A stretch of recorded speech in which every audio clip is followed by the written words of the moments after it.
আসসালামু আলাইকুম। আমি পপি। দীর্ঘ ২৮ বছর চলচ্চিত্রে কাজ করেছি, অনেক সুনামের সাথে, সম্মানের সাথে। কোটি কোটি দর্শকদের ভালোবাসা পেয়েছি, ইন্ডাস্ট্রির মানুষের ভালোবাসা পেয়েছি। কিন্তু এই মুহূর্তে আমি ক্যামেরার সামনে কথা বলছি একজন ব্যর্থ মানুষ হিসাবে। ব্যর্থ মানুষ বলছি এই কারণে, সবার মন জয় করতে পারলেও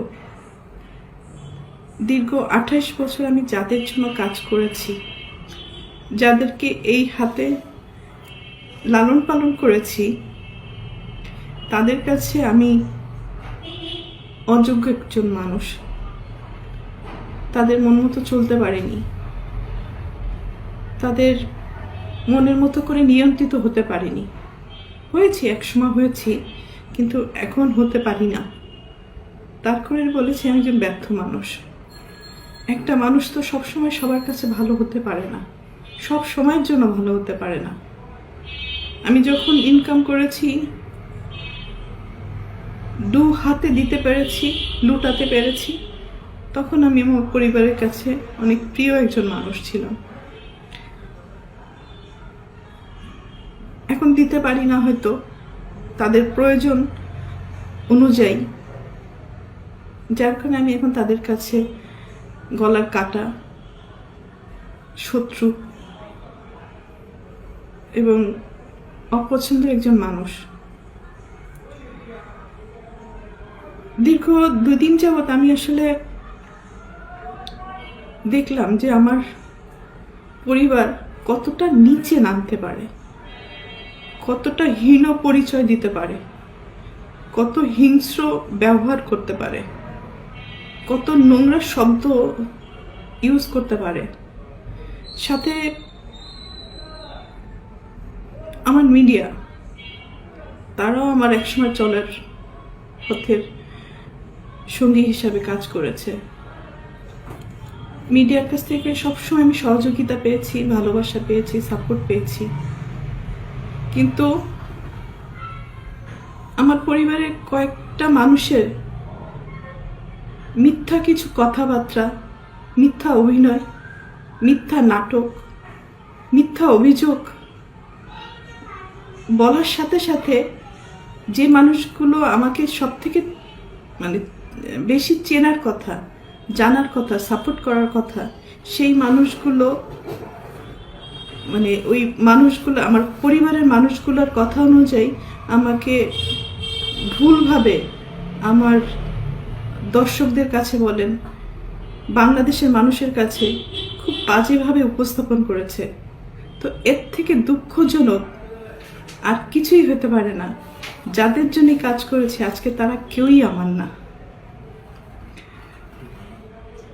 এই জন্য হয়তো আল্লাহ বলে, যার যার জীবন হিজ হিজ হুজ হুজ, কিয়ামতের মাঠে কেউ কাউকে চিনবে না।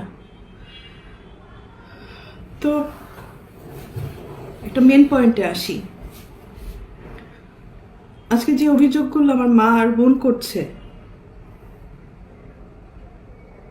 খুব স্ট্রংলি আমি প্রতিবাদ করলাম। এর পুরোটাই মিথ্যে, বানোয়াট, এবং তাদের স্বার্থ উদ্ধার হয়নি বলে আজকে সত্য একটা জিনিসকে অসত্য বলে প্রমাণিত করার চেষ্টা করছে।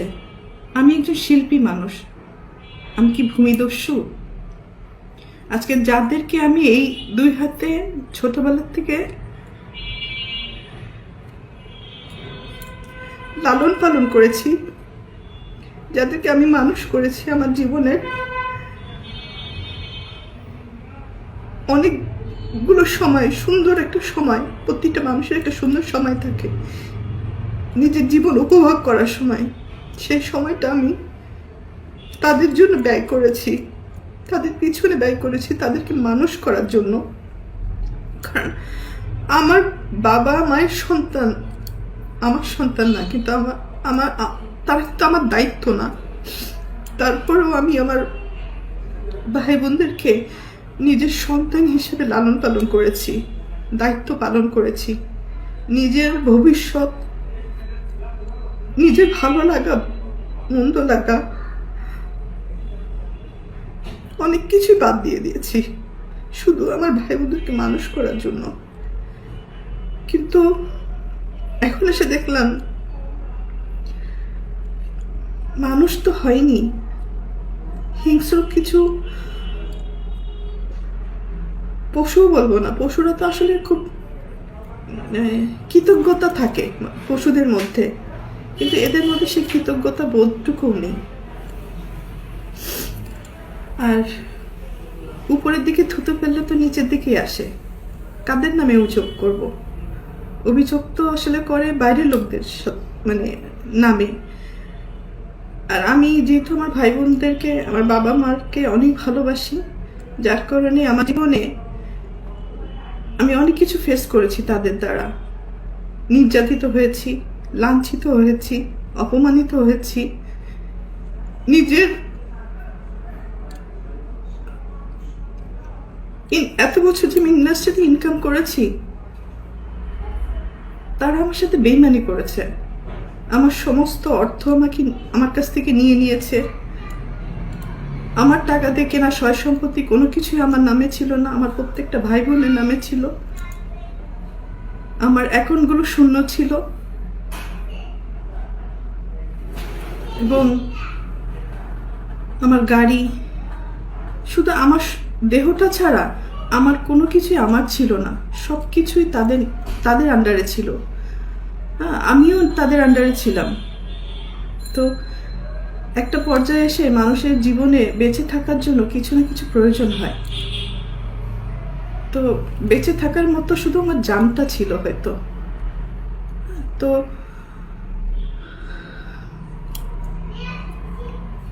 একটা পর্যায়ে এসে যখন আমি জানতে পারলাম আমার পরিবারই আমার সাথে বেইমানি করেছে, আমাকে ঠকিয়েছে, আমার সব কিছু কেড়ে নিয়েছে, এগুলো জানার পরে আমি চুপ ছিলাম। আমি যাদেরকে কোলে পিঠে মানুষ করেছি এই হাত দিয়ে, আমি তাদের দ্বারা অনেক বেশি নির্যাতিত হয়েছি। তারা আমাকে ফিজিক্যালি অ্যাসল্ট করেছে, আমার টাকা চুরি করে আমাকে মারার প্ল্যান করেছে, আমাকে খুন করে ফেলার জন্য টাকা দিয়েছে খুনিকে। আমার আপন ভাই এটার সাথে জড়িত, আপন বোন জড়িত, আর একটা সামিন নামে একটা ছেলেকে পালক নিয়েছিলেন। তারপরেও আমি অ্যাকসেপ্ট করেছিলাম যে ঠিক আছে, একটা মানুষ তো, একটা বাচ্চাকে লালন পালনের দায়িত্ব নিয়েছিলাম। তো পরবর্তীতে দেখলাম এটা যখন হাতে পায়ে বড় হয়ে গেছে, তখন ওই হাত দিয়েই আবার আমাকে আঘাত করেছে। অনেক সময় এইগুলো কিন্তু আমার মুখের কথা না, এটা সত্য ঘটনা। এটা থানায় জিডি হয়েছে, মামলা হয়েছে এবং তাদেরকে আটক করা হয়েছিল এই ক্রাইম করার জন্য।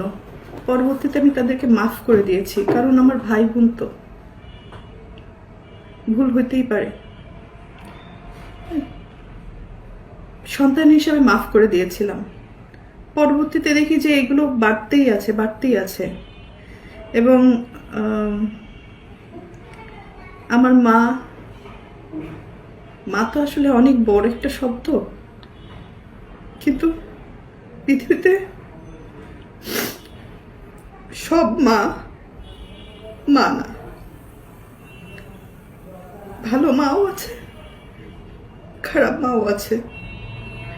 দুর্ভাগ্যবশত আমার মাটা হয়তো আমাকে সেই পরিমাণ ভালোবাসতে পারেনি, কারণ আমি আমার মার কাছে, পরিবারের কাছে সবসময় সোনার ডিম পাড়া একটা হাঁস ছিলাম, মানে দুধ দিয়ে একটা গরু ছিলাম, টাকা ছাপানোর মেশিন ছিলাম।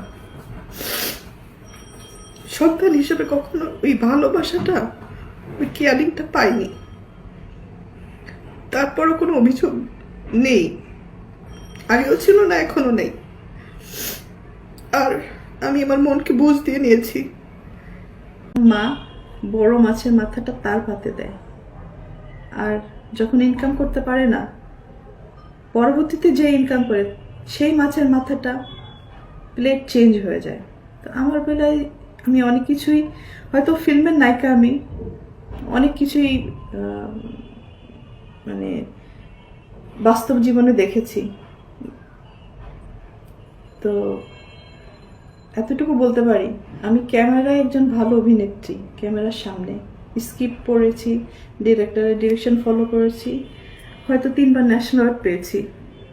একজন ভালো অভিনেত্রী হিসাবে পুরস্কৃত স্বীকৃতি পেয়েছি আমি। কিন্তু বাস্তব জীবনে আমি খুবই কাঁচা একজন অভিনেত্রী। মানে অভিনয়টা আমার দ্বারা হয় না। অনেক কিছু সহ্য করেছি, তো মুখ বুজে সহ্য করাটাই হয়তো আমার পরিবার আমার দুর্বলতা মনে করেছে, আমার ক্ষতি করেছে যারা যারা, তারা সবাই মনে করেছে আমি হয়তো চুপ থাকি, হজম করি, কারো ক্ষতি করি না, এটা আমার দুর্বলতা। কিন্তু মানুষের যখন দেয়ালে পিঠ ঠেকে যায়, তখন সে একটা না একটা পর্যায়ে প্রোটেস্ট করে। তো আজকে আমার এই বক্তব্যটা হচ্ছে অন্যায়ের বিরুদ্ধে প্রোটেস্ট করলাম। মা বলে যে সমস্ত কথা ইমোশনালি মানুষকে ব্ল্যাকমেলিং করে, আমি এর আগেও তাকে মাফ করে দিয়েছি।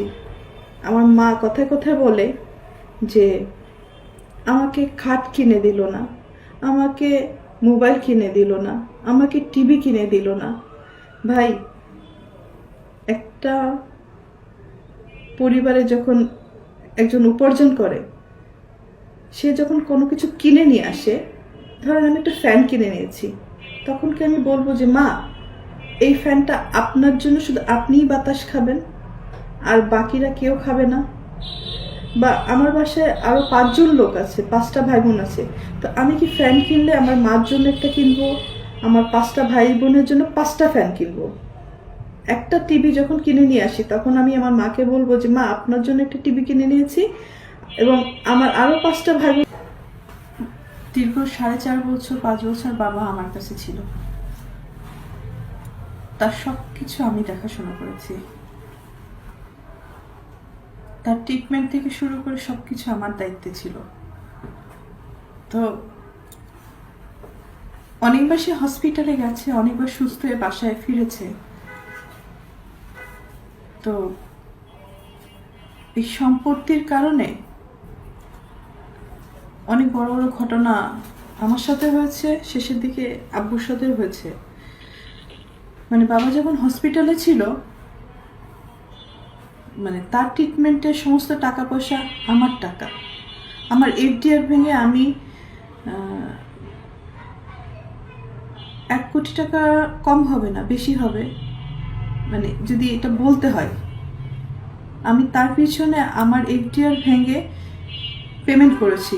সেই রিসিট বলেন, প্রমাণ বলেন, সব আমার কাছে আছে। স্টেট ব্যাংকে স্টেটমেন্ট উঠালে তো পাওয়া যাবে, এবং আপনারা হসপিটালে খোঁজ নিলেই পাবেন। অথচ যার সম্পত্তি নিয়ে এত নোংরা কথাবার্তা হচ্ছে, দখলদারি নিয়ে এত কথাবার্তা হচ্ছে, তারা কিন্তু একটা টাকাও খরচ করেনি আমার বাবার অসুখের সময়।